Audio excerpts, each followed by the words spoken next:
দেখো কোরিওলিস বল তো বোঝালাম যে আবর্তন গতির কারণে কোনো গতিশীল বস্তুর দিক বিক্ষেপণ ঘটায়। এটা 1835 খ্রিস্টাব্দে গ্যাসপার ডি, উনি ফরাসি গণিতবিদ ছিলেন, উনি দিয়েছিলেন।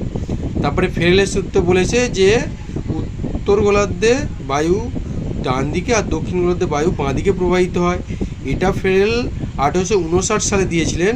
তার বাড়ি ছিল আমেরিকা যুক্তরাষ্ট্রের আবহাওয়াবিদ তিনি ছিলেন, আমেরিকা যুক্তরাষ্ট্রের।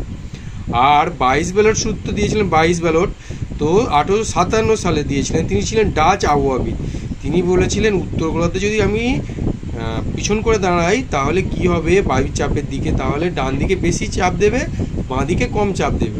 দক্ষিণ গোলার্ধে যদি ওই একইভাবে দাঁড়াই তাহলে বাঁ দিকে বেশি দেবে আর ডান দিকে কম দেবে। বুঝতে পেরেছো? তো কোথাকার বাড়ি বা কোথাকার বিজ্ঞানী ছিলেন, কোথাকার আবহাওয়াবিদ ছিলেন, এটাও কিন্তু পরীক্ষায় পড়বে, তাহলে করে নেবে। আর আগের বারে সেই ছবিটা তোমাদের এটা দিয়ে বুঝিয়েছিলাম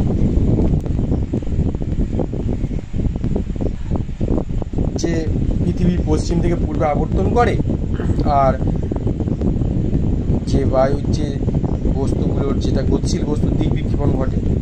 আর আরেকটা বুঝিয়েছিলাম কি যে উত্তর গোলার্ধে বায়ু ডান দিকে আর দক্ষিণ গোলার্ধে বায়ু বাঁ দিকে প্রবাহিত হয়। আর একটা কী বুঝিয়েছিলাম যে উত্তর গোলার্ধে যদি আমি পিছন করে থাকি তাহলে কি হবে, ডান দিকে বেশি চাপ দেবে আর বাঁ দিকে কম চাপ দেবে। আর উত্তর গোলার্ধে যদি পেছন করে থাকি তাহলে বাঁ দিকে বেশি চাপ আর ডান দিকে কম চাপ। ঠিক আছে, প্রথমেরটা হচ্ছে তোমার কার সূত্র বলেছিলাম বলো? কোরিওলিস।